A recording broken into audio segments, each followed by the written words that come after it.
Silakan duduk. Mungkin saya lepas masker ya. Sesak nafas juga tadi loncat-loncat pakai masker. Waduh. Harus olahraga ini. Ya, tadi waktu saya di rumah saya kepengen menyembah di tempat ini ya. Saya berusaha untuk cepat datang, menyelesaikan ibadah dengan cepat online, dan puji Tuhan saya masih sempat mengikuti penyembahan yang luar biasa, pujian yang luar biasa dan sangat memberkati. Saya percaya kabarnya luar biasa, amin. Ini kalau sudah masuk ber itu musim hujan ya. Kasihan kita yang masih pakai motor atau angkot tapi puji Tuhan teman-teman hadir itu bayar harga luar biasa. Batu batang dari habis baterai gede ini.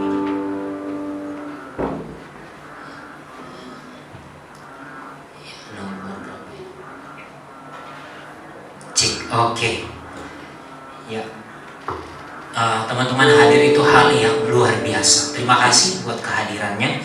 Saya percaya kabarnya luar biasa. Yang luar biasa boleh lambaikan tangannya. Kita berikan tepuk tangan bagi Tuhan. Ini bukan hanya sekedar retorika, tapi waktu kita berkata saya luar biasa, memang keadaan sepertinya menghimpit, tetapi yang luar biasa itu adalah Tuhan yang di dalam kita. Nah, hari ini saya akan membahas tentang hal ini, tentang aku akan tinggal sampai engkau kembali.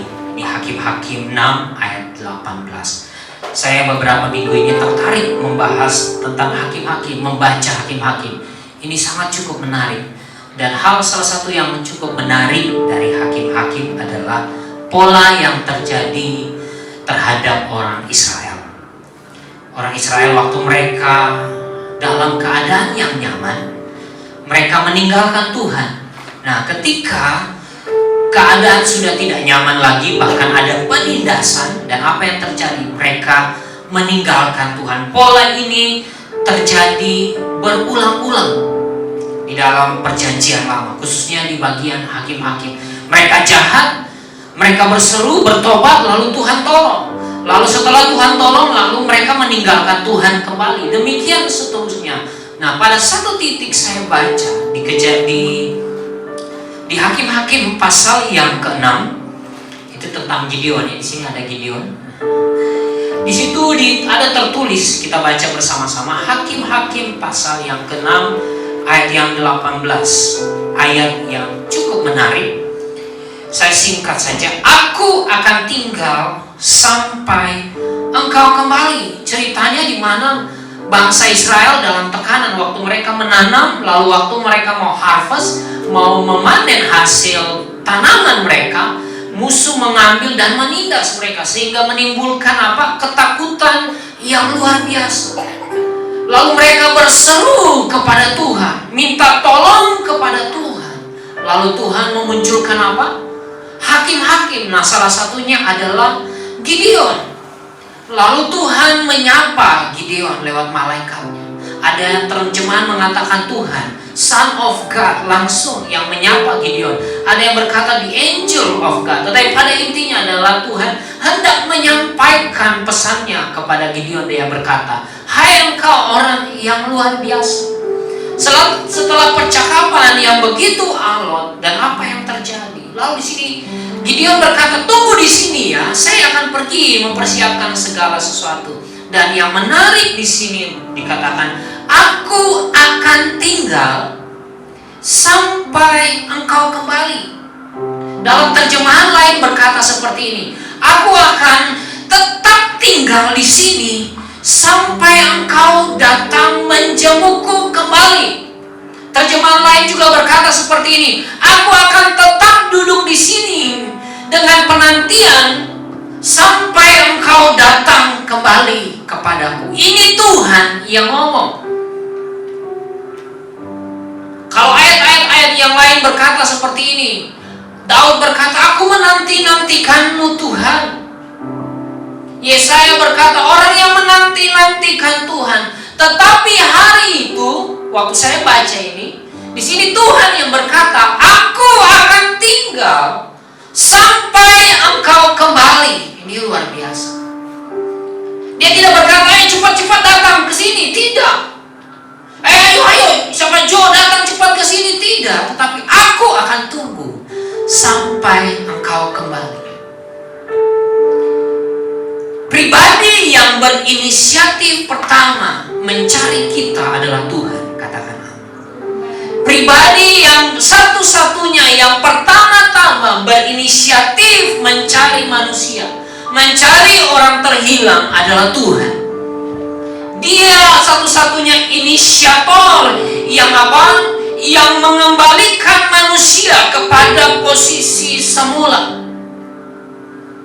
Tidak ada inisiatif lain.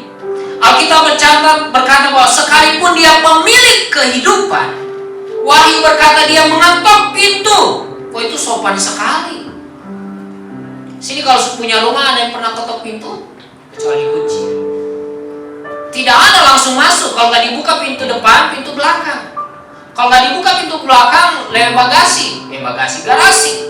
Kalau tidak ada di garasi, yang buka pintu jendela. Karena kita percaya itu rumah kita. Tetapi pribadi Yesus Kristus berkata, aku mengetuk pintu, barang siapa yang membukanya, mendengar membukanya, maka mempersilahkan aku masuk, aku akan masuk dan mendapatkan dia.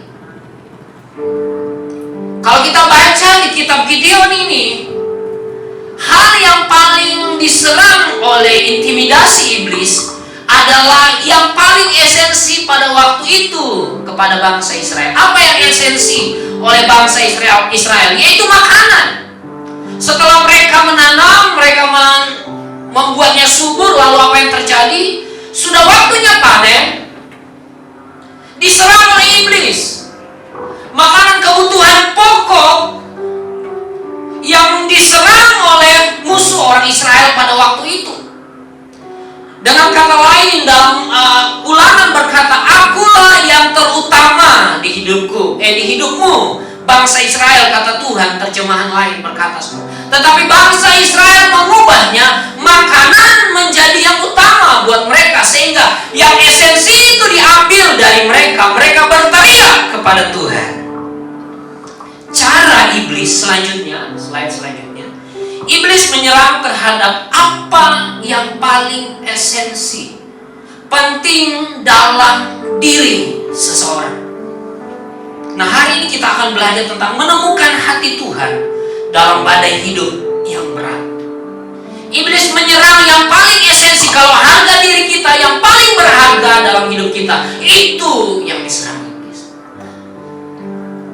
Kalau harta yang menjadi utama dalam hidup kita, itu yang dikejar iblis. Kalau keinginan kita menjadi yang utama, paling esensi dalam hidup kita, maka apa yang terjadi itu akan dipenuhi oleh iblis dengan keinginan dunia. Makanya ada lagu berkata, ku telah mati dan tinggalkan cara hidupku yang lama, semuanya sia-sia dan tak berarti lagi. Sama-sama katakan, hidup ini ku letakkan pada mezbamu ya Tuhan. Jadilah padaku seperti yang kau ingini. Selanjutnya berkata seperti ini, ketika bukan Tuhan yang menjadi yang paling esensi atau penting dalam hidup seseorang, maka sangat mudah bagi iblis mempermainkan hidupnya. Dengan kata lain seperti, kalau Tuhan tidak pernah cukup buat kita, maka hal-hal dunia tidak akan pernah memenuhi hidup kita, tidak akan pernah cukup bagi hidup kita. Sehingga orang jatuh bangun dalam dosa yang sama, jatuh bangun dalam dosa yang sama. Karena apa? Mereka menyisihkan Tuhan, mereka meninggalkan Tuhan, mengganti hal-hal yang lain untuk memenuhi hidup mereka. Padahal yang utama, kalau Tuhan tidak pernah cukup atas hidup kita, maka hal yang lain tidak akan pernah puas. Seperti seseorang yang minum air garam, air laut, sepertinya dia berada di sumber segalanya. Dan apa yang terjadi? Dia kehausan lebih lagi, mati di tengah air. Karena apa? Berpikir semua dapat memenuhi. Seseorang harus menemukan Tuhan dalam badai hidup yang berat. Sama-sama kita katakan, seseorang harus apa? Menemukan Tuhan dalam badai hidup yang berat. Kalau tidak, maka hidup kita akan kacau balau. Kita akan babak belur dengan keadaan ini, sehingga kita mudah untuk meninggalkan Tuhan. Kemampuan manusia mengalami tekanan karena masalah yang berat hanya mampu bertahan berapa? Berapa tahun? 2 tahun? 20 tahun? Waktu seseorang mengalami tekanan untuk apapun itu, dia hanya bisa bertahan 2 tahun. Setelah itu dia harus mencari pertolongan. Ada yang mencari ke psikiater, ada yang mencari ke hipnoterapi, ada yang mencari teman-teman. Tetapi puji Tuhan, Tuhan menawarkan diri. Marilah kepadaku yang apa? Yang kaya raya tidak, yang kuat-kuat tidak, yang letih lesu dan berbeban berat. Ketika seseorang 2 minggu, sepertinya dia mampu. Setelah 2 tahun, ada yang saya layan 2 tahun, 5 tahun, 6 tahun dalam tekanan. Yang membuat dia kuat bukan apa yang dia miliki, tetapi itu dalam tekanan yang keras. Hatinya yang indah itu akan dicabik-cabik oleh keadaan, perkataan yang kasar, situasi yang kacau. Sehingga apa yang terjadi? Tidak mungkin dia bertahan. Mungkin dia bisa ke konsultasi, minum obat. Ketika dia ingat lagi, dia akan pusing lagi. Dia ingat lagi, dia akan pusing lagi. Tidak ada jalan keluarnya. Akhirnya habis semuanya. Dan dia menghancurkan hidupnya. Ada salah satu contoh selanjutnya, Eva Tiama Medusa. Ya sudah ada. Dia seorang yang cukup hebat, keuangan luar biasa, wakil presiden sebuah bank besar di Amerika. Saya cek gaji dari wakil bank atau wakil manajer atau wakil direktur bank di Indonesia itu cukup gede, besar Pak. Apalagi pesangon-pesangonnya, pas sebulan itu bisa beli sesuatu yang besar. Apalagi di Amerika. Keluarga yang baik. Tapi waktu ketika dia divonis oleh HIV/AIDS, dia tidak ada tempat untuk berlari. Dia tidak ada tempat untuk bercerita. Yang diandalkan adalah keuangannya. Dan apa yang terjadi? Waktu dia lari ke rumah, dia lari ke kebun, dia dapat apa? Reptil. Tahu reptil? Kecoa apa? Kayak biawak gitu. Dan apa yang terjadi? Dia rubah hidupnya menjadi transgender, jadi wanita. Dan dia berubah hidupnya seperti orang yang pertama dia ketemu, atau makhluk yang pertama dia temukan. Dia pasang tanduk di kepalanya. Dia implan. Dia potong lidahnya. Dan dia jadi seperti seorang reptil. Dia berkata bahwa ini jawaban Tuhan atas doa saya. Ketika seseorang dalam tekanan, maka banyak hal yang salah dia putuskan. Dia pasang tanduk ada 7. Dia tinggalkan semuanya. Dia tato badannya, wajahnya, semuanya seperti seekor naga. Dan dia bangga seperti itu. Padahal dia sakit jiwa. Dia tertekan, tidak ada tempat pelarian. Selanjutnya, ada seorang wanita, pendeta, pemimpin gereja di Amerika. Saya tidak perlu sebut namanya, ini cukup sensitif. Jemaatnya cukup banyak, keluarga yang harmonis. Dari kecil dididik dari papanya pendeta gereja, salah satu gereja, denominasi gereja di Amerika. Dan Dan apa yang terjadi? Setelah memiliki anak, dia merasa dia harus mengekspresikan dirinya secara bebas. Dia tidak boleh dikungkung dalam ruangan seperti ini. Dan apa yang terjadi? Dia menjadi penari telanjang dan mendirikan situs orang dewasa. Kita bisa mengekspresikan dengan segala hal, tetapi waktu dalam tekanan, maka keputusan kita akan menjadi salah. Dia menjual dirinya lewat situs-situs online dan dia bangga. Ini dimulai tahun 2017, hebohnya tahun 2020. Sampai hari ini dia merasa dan dia menjadi LGBT, mencintai sesama jenis. Saya dengar ini, tadi istri saya tanya, kenapa kamu tahu? Saya bilang, saya banyak gabung di grup-grup pendeta hamba-hamba Tuhan dan juga grup-grup preman. Ya, saya tahu dari mereka. Sedih dengannya karena tekanan yang keras. Yang satu memiliki posisi tetapi dia merubah hidupnya, identitasnya. Yang satu seorang pastor yang biasa menyampaikan firman Tuhan, yang biasa memimpin persembahan, yang biasa memimpin perjamuan, yang biasa melihat kekudusan Tuhan.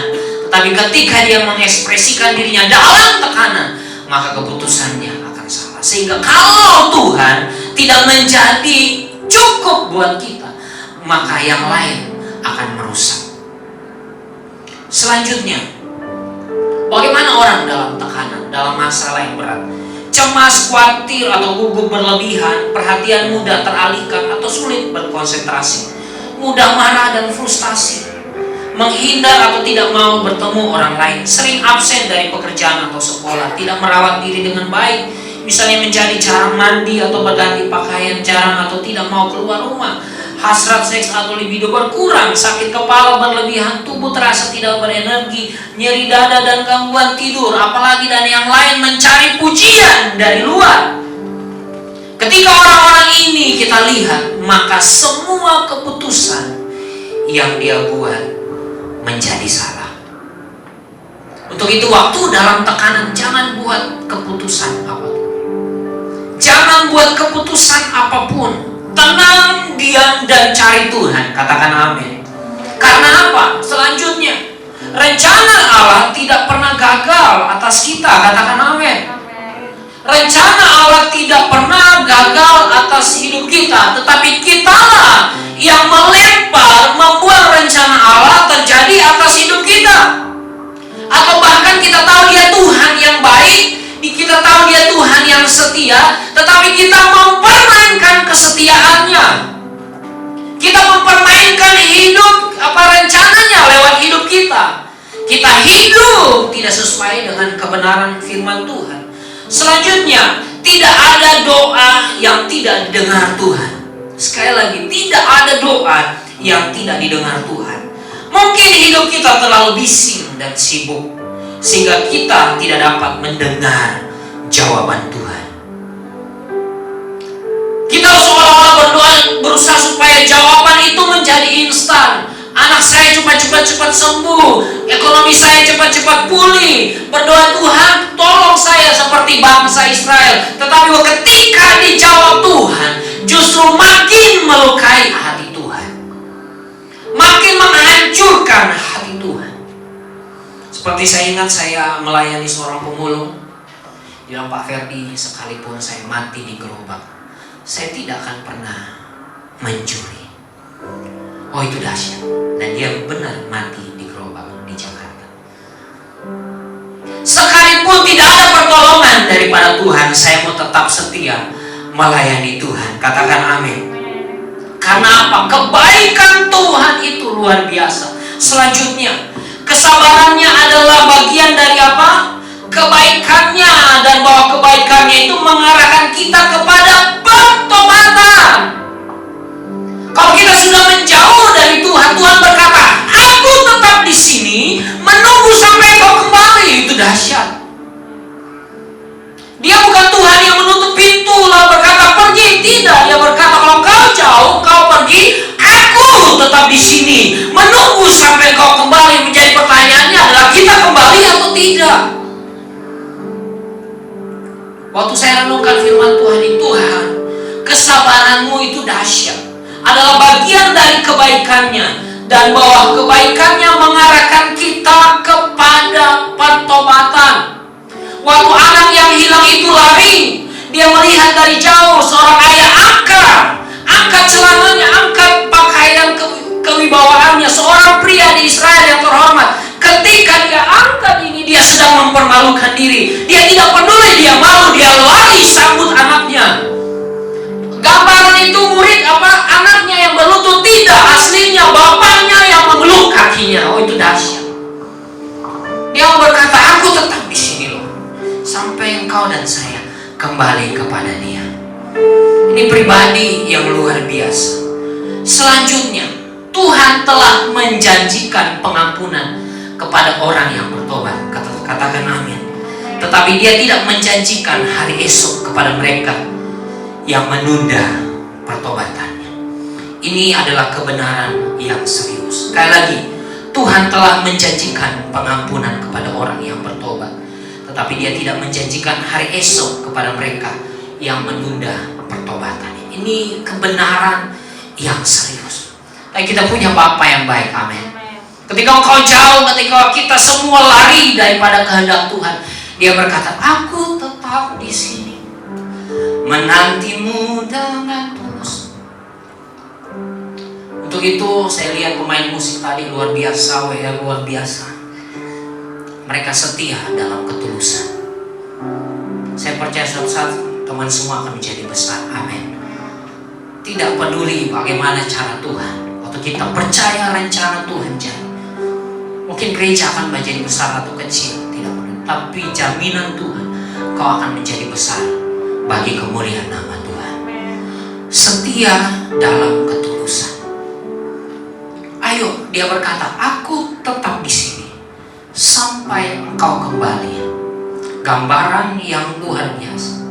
Seorang perwira Romawi yang memimpin pembunuhan Yesus, penyaliban Yesus, dia berdiri di samping salib itu dan dia berkata, sungguh dia ini anak Allah. Catatan sejarah mencatat bahwa dia salah satu penginjil yang tidak dicatat dalam sejarah secara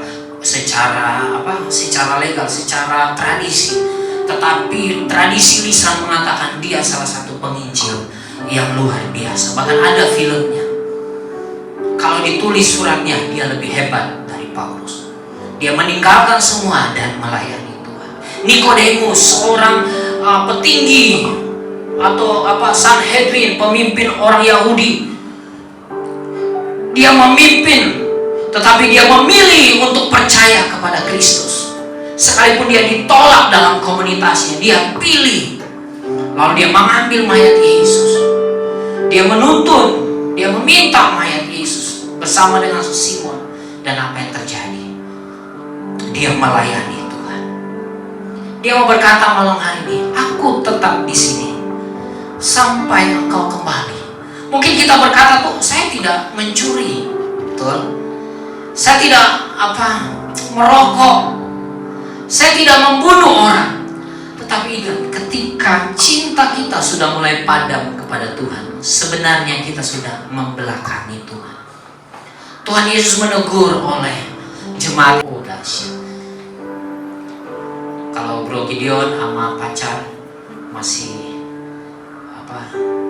segar. Udah berapa tahun Bro menikah? Pacaran 5 ya? 6. Saya 8 baru kawin. Tapi saya percaya tahun depan Bro Gideon menikah. Yes, alright. Masih segar. Bagaimana dengan suami kita, teman-teman kita, orang-orang di sekeliling kita? Apa kita berkata, wah, sudah lama ini bosan. Apalagi setiap hari ketemu dia, lihat dia, pasti bosan. Tapi cinta itu, komitmen itu yang akan mengikat kasih sayang kita. Amin. Yang menjadi pertanyaannya adalah, bagaimana kita menemukan hati Tuhan di dalam tekanan atau masalah yang berat. Saya pernah ke tempat Gideon, ya ini saya berdoa. Selanjutnya, ya saya minum air Gideon. Sungainya Gideon. Saya minum dan saya Tuhan saya pengen jadi Gideon. Dalam pengertian saya ingin dipakai Tuhan memimpin pasukan yang besar. Untuk pasukan besar artinya orang-orang yang terpilih untuk melayani Tuhan. Yang pertama untuk menemukan hati Tuhan. Yang pertama adalah temukan sumber masalah. Kalau kita menghadapi sesuatu, kita tahu apa yang menjadi. Kalau kita jauh dari Tuhan, selesaikan itu. Kalau masalah yang kita hadapi karena dosa kita kepada Tuhan, selesaikan di hadapan Tuhan. Tuhan berkata, aku tetap di sini sampai engkau kembali. Cari akar masalahnya. Kalau kita suka ngomongin orang, lalu kita menerima akibatnya, stop ngomongin orang. Kalau kita malas-malasan sehingga kita tidak menerima apa yang kita kerjakan, maka stop malas. Paksakan diri kita untuk melakukan pekerjaan Tuhan yang dahsyat dan luar biasa. Dan yang ketiga adalah yang kedua adalah hidup dalam kebenaran firman Tuhan. Firman Tuhan itu adalah pelita bagi jalan-jalan kita. Ketika kita tidak hidup dalam firman Tuhan, maka kita akan menabrak sana sini. Kita akan nabrak sana sini, nabrak sana sini, sehingga hidup kita babak belur dan hampir tidak mungkin lagi diselamatkan. Seseorang yang harus tinggal dalam firman Tuhan, tidak ada cara lain. Ketika orang Yahudi melakukan firman Tuhan, dia tidak hanya membacanya, tetapi dia juga merenungkannya. Setelah dia merenungkannya, dia nyanyikan firman itu. Setelah dia nyanyikan firman itu jadi doa buat mereka. Itu satu paket. Firman Tuhan, pujian, pengagungan, dan doa. Dan dilakukan, itu jadi satu paket, tidak bisa dipisahkan. Praise and worship, a word of God, dan pray tidak bisa dipisahkan. Itu satu kesatuan. Dan yang ketiga, ayo ambil bagian dalam melayani. Mungkin kita tidak bisa melayani di gereja, melayani tetanggamu. Tolong tetangga kita, tolong orang dekat dengan kita. Belajar merendahkan diri. Ketika seseorang melayani orang lain, maka dia akan tahu masalahnya lebih ringan daripada orang lain. Ketika orang itu melihat tekanan, lalu dia berkata, masalah saya lebih besar, dan diam-diam di rumah tidak melakukan apa-apa, maka tekanan itu akan semakin berat. Tetapi waktu dia keluar, dia melayani orang lain, dia memberikan ada yang keluar dari dia, maka dari situ Tuhan pakai hidupnya. Katakan amin. Karena Tuhan tidak akan pernah memberkati kita dari apa yang kita makan, tetapi apa yang kita beri. Katakan amin.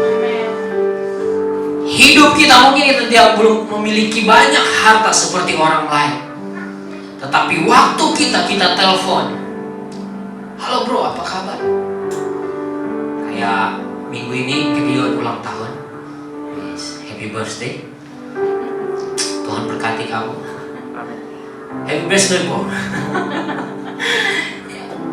Mungkin orang lain kita cuma telepon, kita cuma punya pulsa sedikit, telepon. Kalau cuma orang kaya yang kita telepon, maka kita ada udang di balik rempeyek, atau udang di balik batu di balik batu. Tapi ada orang-orang sederhana kita telepon, kita pergi lihat, itu dahsyat Tuhan perhitungkan. Saya contoh si pemain drum kita Nanang, dia melayani seorang bapak yang sudah stroke, udah hampir mati. Dia yang naik motor antar ke rumah sakit. Bukan keluarganya. Secara status jemaat tidak menghasilkan apa-apa, sakit, merepotkan. Dia jemput pakai becak, diantar pakai becak. Kalau ada apa-apa dia yang jemput. Itu melayani. Waktu saya ke sana ke tempat gereja dia, saya lihat, wah ini lantainya jelek sekali lantainya, maaf ya bro. Wah ini nggak boleh dihuni, ini ditip angin hilang ini. Tapi kedua kali saya ajak Pak Alex ke sana, wah kaget saya. Wah sudah di lantai, sudah cakep, dan karpetnya mahal lagi. Saya tanya karpetnya, waduh, lebih baik kita keramik daripada karpet ini, mahal. Dan orang yang dia layani itu meninggal, betul ya, sudah meninggal. Tapi dia layani dengan ketulusan. Mungkin saya tidak bisa dengan dia. Ketika kita dalam beban berat, jangan tinggal diam, ambil bagian melayani. Karena kita di situ merendahkan hati kita. Merendahkan hati kita. Gideon ini S2. Di salah satu gereja yang cabang kita juga, dia main musik. Main musik saja. Dia seharusnya yang wah luar biasa, tapi dia merendahkan hati main musik saja. Tapi saya bilang nanti di-cut ini. Dia harus khotbah. Kalau cuma main musik saja, saya tarik lagi ke sini. Bercanda. Ayo melayani Tuhan, amin. Melayani sesama. Dan yang keempat adalah mari ikatkan diri kepada komunitas yang benar, amin. Ini adalah komunitas yang benar, amin. Ada Pak Alex. Pak Alex tadi dari mana? Tanjung Uncang ya Pak. Habis Tanjung Uncang ke Punggur lagi. Wah itu ujung-ujung ya Pak.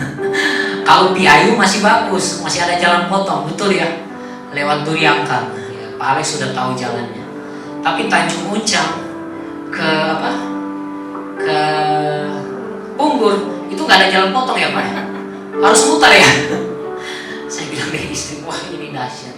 Wah sebentar lagi dapat roda 4 Pak. Iya. Jangan minta roda 4 dulu baru melayani, jangan. Melayani dulu baru Tuhan lihat, oh ini setia, ini Tuhan akan kasih. Amin. Ayo dalam komunitas yang benar. Hamba Tuhan di sini melayani Tuhan sungguh-sungguh. Dia punya hati. Ya Pak Alex yang melayani misi dan yang lain. Gideon setia, Andi setia, orang-orang yang berintegritas. Mereka punya kesempatan untuk melayani di tempat yang besar, tapi mereka memilih di tempat yang kecil ini luar biasa. Saya percaya doa saya mereka akan menjadi besar. Bagaimana caranya? Saya ke Israel ini bukan orang gereja yang bantu. Bahkan saya ke Eropa, orang baru ke Eropa, saya orang lama nggak diajak ke Eropa Pak. Tapi saya setia melayani. Dan tiba-tiba ada pendeta mengajak saya ke Israel. Biasanya saya tolak, tapi karena ini saya berangkat gratis semua. Gratis semua dan puji Tuhan. Saya percaya kita semua akan berangkat, amin. Amin. Kayaknya berat ini ya. Kayaknya berat sekali. Haleluya. Kita bangkit berdiri.